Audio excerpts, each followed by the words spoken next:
ছাত্রীরা চলতে পারছে না, কেন হচ্ছে? প্রশাসন তুমি জবাব দাও। জবাব চাই করতে হবে।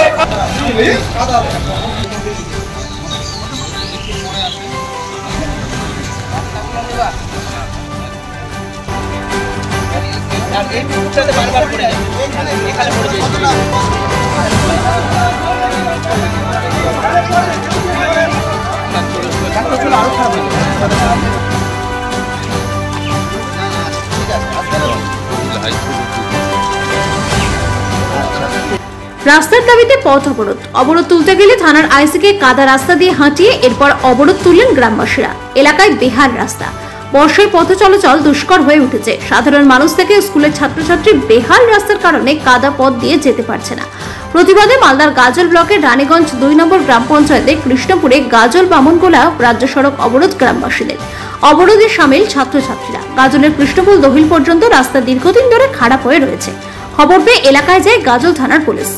পথ অবরোধ তুলতে গেলে গাজল থানার পুলিশের কথায় গ্রামবাসীরা অবরোধ তুলে নেয়, কিন্তু গাজল থানার আইসি আশিস কুন্ডু সহ পুলিশ কর্মীদের বেহাল রাস্তা দিয়ে হাঁটালেন গ্রামবাসীরা জানাচ্ছেন এর আগেও প্রতিশ্রুতি দেওয়া হয়েছিল, কিন্তু রাস্তা তৈরি করা হয়নি। সেই কারণেই তারা এই পথ বেছে নিয়েছেন। আর এই ঘটনা নিয়ে শুরু হয়েছে তৃণমূল বিজেপির চর্চা। বিজেপির অভিযোগ, বর্তমান সরকারের আমলে কোনোই কাজ হচ্ছে না। বাধ্য হয়ে গ্রামবাসীরা এভাবে আন্দোলনে নামছে। পাল্টা তৃণমূলের দাবি 100 দিনের কাজের টাকা ঢুকলেই প্রথম এই রাস্তার কাজ করা হবে। অবিলম্বে রাস্তা করতে হবে। তুমি জবাব দাও। জবাব চাই, জবাব দাও। যে রাস্তা দিয়ে মানুষ চলতে পারে না, স্কুলের ছাত্রছাত্রীরা চলতে পারছে না, কেন হচ্ছে? প্রশাসন তুমি জবাব দাও। জবাব চাই করতে হবে, করতে হবে। অবিলম্বে আমাদের রাস্তা করতে হবে, করতে হবে, করতে হবে। এই রাস্তা চাই, রাস্তা চাই, রাস্তা চাই, রাস্তা চাই। দেখুন, আমরা অবরোধ একমাত্র এই জন্য করেছি, আমাদের এই রাস্তা আমরা 7 থেকে 8টা গ্রামের মানুষ চলাচল করি, কিন্তু বারবার প্রধান ভিডিওকে বলা সত্ত্বেও এখনো অবধি তারা আমাদের রাস্তাটা করছে না। আমরা বলেছিলাম যে বুধবার থেকে বৃহস্পতিবারের মধ্যে আপনারা চলার জায়গাটুকু করে দিন, কিন্তু তারপরে প্রশাসন এখনো অবধি শুনছে না। তার জন্য দহিল হাই স্কুলের ছাত্রছাত্রী সমেত আমরা গ্রামবাসী আজকে পথ অবরোধ করতে বাধ্য হয়েছি। অসুবিধাটা আমাদের একমাত্র সেই রাস্তাটা, সেই রাস্তাটা যদি না থাকে আমাদের 4 কিলোমিটার ধরে ফরেস্ট হয়ে ঘুরে যেতে হচ্ছে। এই রাস্তায় চলাফেরা করতে গিয়ে আমাদের বেশ কয়েকটা স্টুডেন্ট আহত হয়েছে। আহত হওয়ার পরে একটা স্টুডেন্ট আমাদের পিজিতে ভর্তি ছিল, তারপরে সে প্রশাসনের হুঁশ ফেরেনি। তার জন্য আজকে হুঁশ ফেরানোর জন্য আমরা আজকে মাঠে নেমেছি। আমাদের অনেক অসুবিধা হয়ে থাকে, আমরা টিউশন আসি, স্কুল যাই, তো আমাদের অনেক অসুবিধা পড়তে হয়। আর না হলে আমাদের অনেক দূর থেকে ঘুরে যেতে হয়, তার জন্য আমরা রাস্তা চাই। অনেক খারাপ হয়ে আছে, সাইকেল নিয়ে পার হওয়া যাচ্ছে না, তাই আমাদের হেঁটে হেঁটে পার হতে হচ্ছে। চলাচল যায় না, ছাত্ররা পারি না, আর খুবই কাদা, অনেক দিন থেকে হয়েছে। রাস্তা তো হওয়ার কথা ছিল, তো হচ্ছে না কেন কি জানি, আর আমরা বের হতে পারছি না, খুবই খারাপ। রাস্তা খুব খারাপ অবস্থা।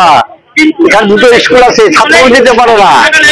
এখান থেকে আমার কোনো যদি রুগী হয়, গাড়িও যাচ্ছে না, গাড়ি চলতে পারছে না। তার সাথে গ্রামের লোক অসুবিধা করে আছে, অনেক ঘুরে যায় গাড়ি, যেতে যারা ভাড়া বেশি লাগে। অনেকবার জানানো হচ্ছে, এইভাবে বলা হচ্ছে, কিছু করছে না। রাস্তার পরিস্থিতি তো খুব মারাত্মক অবস্থায় আছে। এখানে 7-8টা গ্রাম এবং খুব গুরুত্বপূর্ণ একটা হাই স্কুল আছে, একটা প্রাইমারি স্কুল আছে। ছাত্রছাত্রীরা এই রাস্তা দিয়ে যাতায়াত করার মানে একদম যোগ্যই নয়। হ্যাঁ, এত অসুবিধা যে এর আগে হয়তো একটা বামংলা অঞ্চলে একটা ঘটনা শুনেছিলেন যে ধারে করে যদি ঝুড়িতে করে সব দেওয়া নিয়ে যায় তো সব দেওয়া মানে মাটিতে পড়ে যাবে। এই দৃশ্য হয়তো কিছুদিন পরে এখানেও দেখতে পাবেন, এরকমই অবস্থা।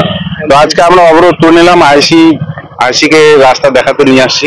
হ্যাঁ, আইসির কথা মতো আমরা এখন আপাতত অবরোধ তুলেছি। এইরকম অবস্থা। আইসিকে আমরা এই রাস্তায় হাঁটা করালাম, নিজেই বুঝুন। হ্যাঁ, যে কি অবস্থায় আমরা যাতায়াত চলাফেরা করছি। অ্যাম্বুলেন্স কেন, এমনি ভ্যান চলতে পারবে। এই যে আইসিকে হাঁটা করালাম, উনি তো নিজে পায়ে হাঁটতে পারছেন না, এরকম পরিস্থিতি। পায়ে হাঁটার পথ নয়, এক হাঁটু কাদা। তাহলে বারবার প্রশাসনকে জানা সত্ত্বেও আমরা ঊর্ধ্বতন কর্তৃপক্ষের কাছে বারবার আবেদন করেছি এই রাস্তার জন্য। হ্যাঁ, কোনো সুরাহা হয়নি। হয়তো প্রশাসনের উদাসীনতার জন্যই হচ্ছে না, নাহলে এত গুরুত্বপূর্ণ রাস্তা এইভাবে পড়ে থাকে কেন? আমরা চাইছি যে যাতে রাস্তাটা অতি দ্রুত সারাই হয়, এবং এই যে হাই স্কুলের ছোট ছোট বাচ্চা ছেলেমেয়েরা যাচ্ছে, হ্যাঁ, তারা স্কুলে তৈরি হয়ে ড্রেস ফ্রেস পরে আসছে, এখানে পড়ে গিয়ে বাড়ি ফিরে যেতে হচ্ছে, এরকম অবস্থা। এটা যেন অতি দ্রুত সারাইয়ের ব্যবস্থা করা হয়, তার সুব্যবস্থা করার জন্যই আমরা চাই। বিষয়টি হচ্ছে সারা পশ্চিমবঙ্গে তৃণমূল সরকার আসার পর থেকে এরা ভোটের সময় মানুষকে প্রতিশ্রুতি দেয়, কিন্তু কাজের বেলা লবঢাঙ্গ। এখানে গাজলে মানুষ দীর্ঘদিন রাস্তা খারাপ হয়ে আছে, জলে ভেসে যাচ্ছে। তৃণমূলের অঞ্চল, তৃণমূলের পঞ্চায়েত সমিতি, জেলা পরিষদ তৃণমূলের। তারপরে এই রাস্তাটা বারে হচ্ছে না। ভোট আসে, নেতারা আসে, রাস্তাটা ঠিক করার কথা বলে চলে যায়, কিন্তু রাস্তা ঠিক হয় না। বাধ্য হয়ে মানুষ আজকে বিক্ষোভে নেমেছে। মানুষ বিভিন্ন নেতা মন্ত্রীকে জানিয়েও কিছু সদুত্তর না পাওয়াতে আজকে মানুষকে বাধ্য হয়ে রাস্তায় নামতে হচ্ছে। প্রথম কথা, 100 দিনের কাজে কেন্দ্রীয় সরকার আটকিয়ে রেখেছিল, তার জন্য আমরা অনেক গ্রাম পঞ্চায়েতে শ্রম দিবস তৈরি করতে পারিনি, কাজ করতে পারিনি, এটা সত্যি কথা। তার সেই বঞ্চনা সত্ত্বেও বাংলার বাড়ি এবং লেবারদের যে টাকা, শ্রমিকদের যে টাকা, সেটা কিন্তু আমাদের স্টেট ফান্ড থেকে মমতা ব্যানার্জি দিয়েছে। হাইকোর্ট রায় দিয়েছে 1 আগস্ট থেকে চালু হবে। প্রথম কাজ ওই রানীগঞ্জের ওই কাজটা হবে, এটাই আমাদের কথা। আমরা যেটা মমতা ব্যানার্জির দল যেটা প্রতিশ্রুতি দেয় সেটা করে, আর যদি সেটা গ্রাম পঞ্চায়েত না করে পঞ্চায়েত সমিতি করবে, পঞ্চায়েত সমিতি না করতে পারলে জেলা পরিষদ করবে।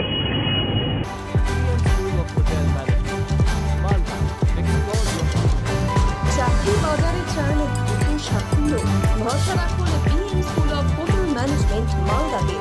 ইউজিসি অনুমোদিত কোর্স, সাথে 100% জব গ্যারান্টি, আর ক্যাম্পাস, এসি ক্লাসরুম এবং হস্টেলের সুবিধা রয়েছে। পাবেন 50% পর্যন্ত স্কলারশিপ, প্লেসমেন্টের সুযোগ রয়েছে লাঞ্চ, ম্যারিয়েট, আইটিসির মতো প্রথম সারির হোটেলে। ভবিষ্যতের গ্যারান্টি দিতে আজই যোগাযোগ করুন 9046254705 অথবা 7004625706 এই নম্বরে।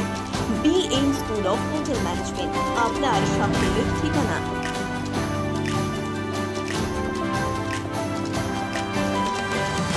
পাথর ছাড়াই প্রতিকার সম্ভব। মালদার প্রাচীনতম ভৃগু বংশ জ্যোতিষী পণ্ডিত এস শাস্ত্রী। দাম্পত্য সমস্যা, বিবাহে বাধা, ব্যবসায় অবনতি, পরীক্ষায় অকৃতকার্যতা, ভাগ্য গণনা, কোষ্ঠী বিচার, ঠিকুচি গোষ্ঠী এবং মৃত্যু ছাড়া সকল সমস্যার সমাধানের জন্য যোগাযোগ করুন জগদম্বা জ্যোতিষ কেন্দ্র, বিবেকানন্দ স্কুলের পাশে, মালদা। মোবাইল 09733027832 অথবা 09332056956।